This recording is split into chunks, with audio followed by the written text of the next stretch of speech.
Welcome back to my channel. ಹೊಸದಾಗಿ channel ನೋಡ್ತಾ ಇದ್ದರೆ ಸಬ್ಸ್ಕ್ರೈಬ್ ಮಾಡಿಕೊಂಡು ಸಪೋರ್ಟ್ ಮಾಡಿ. ಸಚ್ಚಿದಾನಂದ ಸಾಯಿನಾಥ್ಗೆ ನಮಸ್ಕಾರ ಮಾಡುತ್ತಾ ಸಾಯಿನಾಥರ ಅನುಗ್ರಹ ಎಲ್ಲರ ಮೇಲೂ ಇರಲಿ ಅಂತ ವಿಡಿಯೋ ಪ್ರಾರಂಭ ಮಾಡ್ತಾ ಇದ್ದೀನಿ. ಸ್ನೇಹಿತರೆ, ಗುರುವಾರ ಅಷ್ಟಮಿ ಬಂದಿದೆ. ಅಷ್ಟ ಕಷ್ಟಗಳನ್ನು ನಿವಾರಣೆ ಮಾಡುವಂಥ ಈ ಅಷ್ಟಮಿಯ ದಿನ ತಪ್ಪದೆ ಈ ಸಣ್ಣ ಪರಿಹಾರವನ್ನು ಮಾಡ್ಕೊಳ್ಳಿ. ಯಾಕಂದರೆ ನಾವು ಸಮಸ್ಯೆಗಳು ಬಂದಿದೆ ಅಂತ ಹೇಳಿದ್ರೆ ಅದಕ್ಕೆ ಒಂದು ಅವಶ್ಯಕತೆಯಾದಂಥ ಒಂದು ಪರಿಹಾರವನ್ನು ನಾವು ಹುಡ್ಕೊಳ್ಳೇಬೇಕು. ಒಬ್ಬ ಮನುಷ್ಯನಿಗೆ ಬರುವಂಥ ಸಮಸ್ಯೆಗಳು ಬೇರೆ ಬೇರೆ ರೂಪದಲ್ಲಿ ಇರುತ್ತೆ. ಆದರೆ ಅಷ್ಟಮಿಯ ದಿನ ಸಮಸ್ಯೆಗಳನ್ನು ಬಗೆಹರಿಸ್ಕೊಳ್ಳೋದು ತುಂಬ ಸುಲಭ. ಅಷ್ಟ ದಿಕ್ಕುಗಳಿಂದ ಬರುತ್ತೆ ನೋಡಿ ಸಮಸ್ಯೆಗಳು, ಅದನ್ನು ಬಗೆಹರಿಸ್ಕೊಳ್ಬಹುದು. ಕಾಲಭೈರವನಿಗೆ ಪೂಜಿಸುವಂಥ ಈ ದಿನ ವಾರಾಹಿ ದೇವಿಯನ್ನು ಕೂಡ ಅಷ್ಟಮಿಯ ದಿನ ಪೂಜೆ ಮಾಡ್ತೀವಿ. ಸ್ನೇಹಿತರೆ, ಸಾಕಷ್ಟು ಜನಕ್ಕೆ ಶಿವಾಲಯಗಳಲ್ಲೇ ಇರುತ್ತೆ ಕಾಲಭೈರವನ ಒಂದು ಪ್ರತಿರೂಪ ಇರುತ್ತೆ. ನೋಡ್ಕೊಂಡಿದ್ದೆ ನೀವು ಆ ಜಾಗಕ್ಕೆ ಏನಾದರೂ ಹೋದರೆ, ಶಿವಾಲಯಕ್ಕೆ ಹೋದಾಗ ಕಾಲಭೈರವನ ದೇವಸ್ಥಾನದಲ್ಲಿ ದೀಪ ಇರುತ್ತೆ.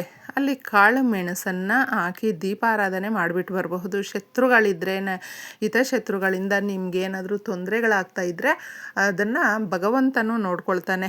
ಈ ಥರ ನಮಗೆ ಇಲ್ಲಕ್ಕ ವ್ಯವಸ್ಥೆ ಅನ್ನುವಂಥವರು ತಪ್ಪದೆ ಮನೆಯಲ್ಲೂ ಕೂಡ ನೀವು ದೀಪಾರಾಧನೆ ಮಾಡಬಹುದು. ಅದಕ್ಕೆ ಕಾಳು ಮೆಣಸನ್ನು ಹಾಕಿ ಕೇಳಿಕೊಂಡ್ರೆ ನಾವು ಕಾಲಭೈರವನನ್ನು ಪೂಜೆ ಮಾಡೋದ್ರಿಂದ, ಯಾಕಂದರೆ ಕಾಲವನ್ನು ನಿರ್ಣಯ ಮಾಡುವಂಥ ಭಗವಂತನು ನಾಳೆ ಏನಾಗುತ್ತೆ ಅನ್ನೋದು ನಮಗೆ ಗೊತ್ತಿಲ್ಲ. ಆದರೆ ಭಗವಂತನ ಪಾದಕ್ಕೆ ನಾವು ಸಮಸ್ಯೆಗಳನ್ನು ಹಾಕಿದಾಗ ನಮ್ಮನ್ನು ಆ ಸಮಸ್ಯೆಗಳಿಂದ ಮೇಲೆ ತಗೊಂಡು ಬರ್ತಾರೆ. ನೆಮ್ಮದಿಯ ಜೀವನ ಅನ್ನುವಂಥದ್ದು ಕೊಡ್ತಾನೆ ಭಗವಂತನು. ಯಾಕಂದರೆ ನಮಗೆ ಗೊತ್ತಿರೋದಿಲ್ಲ ಸ್ನೇಹಿತರೆ, ಯಾವ ಕಡೆಯಿಂದ ಯಾರು ಏನು ಮಾಡ್ತಾರೆ, ಏನಾಗುತ್ತೆ ಅನ್ನೋದು.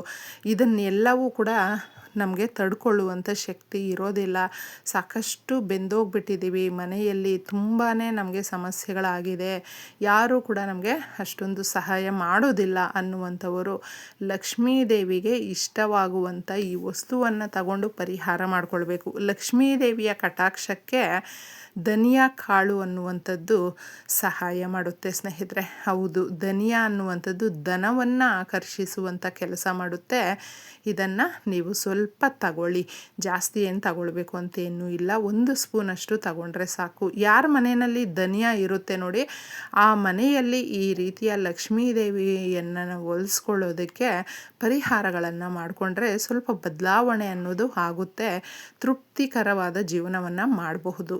ಹೌದು, ಅದಕ್ಕೋಸ್ಕರ ಸ್ವಲ್ಪ 1 ಸ್ಪೂನಷ್ಟು ಧನಿಯಾ ಕಾಳನ್ನು ನೀವು ತಗೊಂಡಿದ್ದೆ, ಒಂದು ಚಿಕ್ಕ ಮಣ್ಣಿನ ಇದು ದೀಪ ಬರುತ್ತೆ, ಇಲ್ಲಾಂದರೆ ಬೌಲು ಆ ಥರ ಇರುತ್ತಲ್ವ, ಅದನ್ನು ತಗೊಳ್ಳಿ. ಅದನ್ನು ಈ ರೀತಿ ನಾವು ಹಾಕ್ಕೊಂಡು ಇಟ್ಕೊಳ್ಬೇಕು.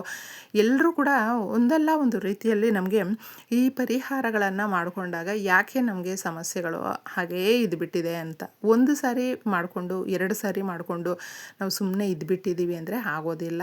ಒಂದಷ್ಟು ವಾರಗಳಾದರೂ, ಈಗ ಗುರುವಾರ ಮಾಡ್ಕೊಂಡು ನೋಡಿ, ಬರುವಂಥ ಗುರುವಾರಕ್ಕೆ ಸ್ವಲ್ಪ ಬದಲಾವಣೆ ಅನ್ನೋದಾಗುತ್ತೆ. ಮತ್ತೊಂದು ಗುರುವಾರಕ್ಕೆ ಈ ರೀತಿ ಕಂಟಿನ್ಯೂಸ್ ಆಗಿ ಒಂದು 3 ಗುರುವಾರಗಳು ಮಾಡ್ಕೊಳ್ಳಿ ಸ್ನೇಹಿತರೆ. ತುಂಬ ದೊಡ್ಡ ಬದಲಾವಣೆ ಅನ್ನೋದು ಲೈಫಲ್ಲಿ ನಡೆಯುತ್ತೆ ಅಂತ ಹೇಳ್ತೀನಿ. ಇದಕ್ಕೆ ಸ್ವಲ್ಪ ತುಪ್ಪ ಕೂಡ ಬೇಕು. ಈ ತುಪ್ಪ ಅನ್ನುವಂಥದ್ದು ನಮ್ಮ ಸಮಸ್ಯೆಗಳನ್ನು ಬಗೆಹರಿಸೋದಕ್ಕೆ ಅಂತಲೇ ರಾಮಬಾಣ ಅಂತ ಹೇಳ್ತೀವಿ. ಯಾಕಂದರೆ ತುಪ್ಪವನ್ನು ಪರಿಹಾರಕ್ಕೆ ತಗೊಂಡಾಗ ಲಕ್ಷ್ಮೀ ದೇವಿಯ ಕಟಾಕ್ಷ ಸಿಗುತ್ತೆ. ಅದಕ್ಕೆ ಒಂದು ಚಿಕ್ಕ ಸ್ಪೂನಷ್ಟು ತಗೊಂಡ್ರೂ ಕೂಡ ಸಾಕು. ಒಂದು ಸ್ವಲ್ಪನೇ ತಗೊಳ್ಳಿ, ಜಾಸ್ತಿ ನಮಗೇನು ಬೇಕಾಗಿಲ್ಲ ಸ್ನೇಹಿತರೆ.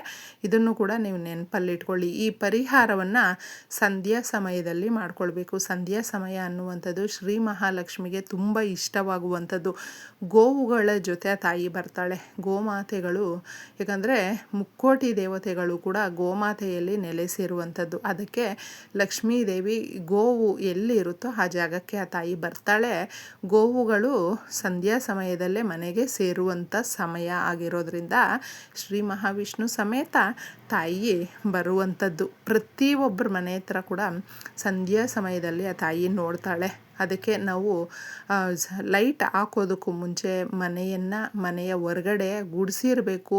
ಕ್ಲೀನಾಗಿ ನೀರು ಹಾಕಿ ರಂಗೋಲಿ ಹಾಕಿ ಚಪ್ಪಲಿ ಪೊರಕೆ ಇದನ್ನೆಲ್ಲವೂ ಕೂಡ ಮನೆ ಮುಂದೆ ಬಿಡಬಾರ್ದು ಅಂತ ನಮ್ಮ ಹಿರಿಯರು ನಮ್ಗೆ ತಿಳಿಸ್ಕೊಡ್ತಾನೆ ಇರ್ತಾರೆ ನೋಡಿ.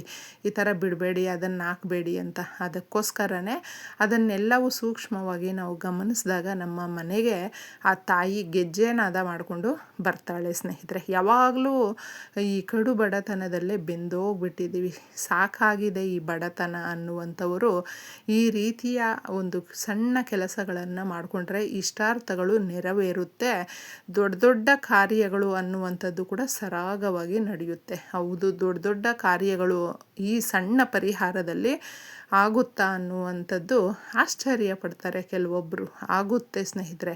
ಯಾಕಂದರೆ ನಂಬಿಕೆ ಅನ್ನುವಂಥದ್ದು ಭಗವಂತನ ಮೇಲೆ ನಾವು ಇಟ್ಕೊಂಡಾಗ ಭಗವಂತನು ನಮ್ಮನ್ನು ಕೈ ಎತ್ತುತ್ತಾನೆ. ಎಲ್ಲರೂ ಕೂಡ ಹಳ್ಳಕ್ಕೆ ತಳ್ಳಿದಾಗ ಆ ಹಳ್ಳದಿಂದ ಮೇಲಕ್ಕೆ ಎತ್ತೋದೇ ಭಗವಂತನು. ಅದಕ್ಕೆ ಇಷ್ಟನ್ನು ಮಾಡ್ಕೊಳ್ಳಿ. ಸ್ವಲ್ಪ ನೀವು ಆ ಬೌಲಲ್ಲಿ ಕೊತ್ತಂಬರಿ ಬೀಜವನ್ನು ಹಾಕಿ, ಧನಿಯಾ ಕಾಳನ್ನು, ಒಂದು ಚಿಕ್ಕ ಸ್ಪೂನಷ್ಟು ತುಪ್ಪವನ್ನು ಹಾಕಿ, ಇನ್ನೂ ಸ್ವಲ್ಪ ಕರ್ಪೂರವನ್ನು ಹಾಕಬೇಕು. ಕರ್ಪೂರ ಏನಕ್ಕೆ ಸಾಕ್ಷಿ ಅಂತ ಹೇಳಿದ್ರೆ, ನಮಗೆ ಬೆಟ್ಟದಷ್ಟು ಸಮಸ್ಯೆಗಳಿದೆ.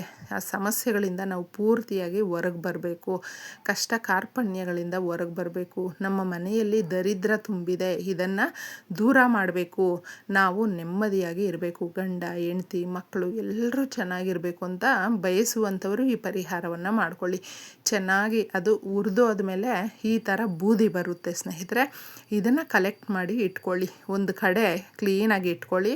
ಈ ಥರ ನೀವೊಂದು 3 ವಾರಗಳು ಮಾಡಿಕೊಳ್ಬೇಕು. ಗುರುವಾರಗಳು ಮಾಡಿಕೊಂಡಾಗ ಈ ಬೂದಿಯನ್ನೆಲ್ಲ ಒಂದು ಕಡೆ ಇಟ್ಕೊಂಡು, ತದನಂತರ ಇದನ್ನು ನೀವು ಸೀದಾ 3 ವಾರಗಳು ಮುಗಿದೋದ ಮೇಲೆ ಎಷ್ಟು ಬೂದಿ ಬಂದಿರುತ್ತೋ ಅದನ್ನೆಲ್ಲ ಕಲೆಕ್ಟ್ ಮಾಡಿಕೊಂಡು ಸೀದಾ ನಿಮ್ಮ ಮನೆಯ ಮೇಲೆ ಆಗಿರಬಹುದು, ಎಲ್ಲಾದರೂ ಖಾಲಿ ಜಾಗಕ್ಕೆ ಹೋಗ್ಬಿಟ್ಟಿದ್ದೆ ಈ ಬೂದಿಯನ್ನೆಲ್ಲವೂ ಕೂಡ ನಿಮ್ಮ ಕೈಯಲ್ಲಿಟ್ಕೊಂಡು ಗಾಳಿಗೆ ಊದ್ಬಿಡಿ. ಇದು ಎಲ್ಲವೂ ಕೂಡ ಹೋಗಿ ಗಾಳಿನಲ್ಲಿ ಸೇರಿಕೊಂಡಾಗ ಆ ಪಂಚಭೂತಗಳ ಸಾಕ್ಷಿಯಾಗಿ ನಾವು ಕೇಳ್ಕೊಳ್ಬೇಕು, ನಮ್ಮ ಸಮಸ್ಯೆಗಳನ್ನು ಬಗೆಹರಿಸಿದೀಯ ತಾಯಿ, ನೀನು ನಮಗೆಲ್ಲವೂ ಒಳ್ಳೆಯದನ್ನೇ ಮಾಡಿದೀಯ ಅಂತ ಒಂದು ಕೃತಜ್ಞತೆ ಹೇಳ್ಬಿಟ್ಟು ಇದನ್ನು ಹಾಕಿಬಿಟ್ಟು ವಾಪಸ್ಸು ನೀವು ಬರಬಹುದು. ಇದು ಎಲ್ಲವೂ ಕೂಡ ನಿಮ್ಮ ಮನೆಯಲ್ಲಿ ಇರುವಂಥ ಸಮಸ್ಯೆಗಳನ್ನು ಬೂದಿ ಆಗಿರುತ್ತೆ ಅಂದ್ಕೊಳ್ಳಿ. ಈ ಸಮಸ್ಯೆಗಳು ಮತ್ತೆ ಮತ್ತೆ ರಿಪೀಟ್ ಆಗದೇ ಇರುವಂತೆ ಇದು ನೋಡುತ್ತೆ. ಇದನ್ನು ನಾವು ಗಾಳಿಗೆ ಬಿಟ್ಟಾಗ ಆ ಕಷ್ಟಗಳು ಎಲ್ಲವೂ ಮನೆಯಿಂದ ಹೊರಗಡೆ ತಗೊಂಡೋಗಿ ನಾವು ಹಾಕ್ಬಿಟ್ಟು ಬಂದಿದ್ದೀವಿ ಅನ್ನುವಂಥ ಒಂದು ಇಮ್ಯಾಜಿನೇಷನ್ ಮಾಡ್ಕೊಳ್ಳಿ. ಆ ತೃಪ್ತಿ ಅನ್ನುವಂಥದ್ದು, ಆ ಭಾವ ಅನ್ನುವಂಥದ್ದು ನಿಮ್ಮ ಮನಸ್ಸಲ್ಲಿ ಮೂಡಿದಾಗ ಆ ಸಮಸ್ಯೆಗಳು ಕರಗೋಗ್ಬಿಡುತ್ತೆ ಸ್ನೇಹಿತರೆ. ಇಷ್ಟನ್ನು ಒಂದಷ್ಟು 3 ಗುರುವಾರಗಳು ರಿಪೀಟೆಡಾಗಿ ಮಾಡ್ಕೊಂಡು ನೋಡಿ. ಒಳ್ಳೆ ಬದಲಾವಣೆಯನ್ನು ನೀವು ಕಣ್ಣಾರ ಕಾಣಬಹುದು. ಜೀವನದ ದಿಕ್ಕನ್ನು ಬದಲಿಸುತ್ತೆ. ಎಲ್ರಿಗೂ ಒಳ್ಳೆಯದಾಗುತ್ತೆ. ಧನ್ಯವಾದಗಳು.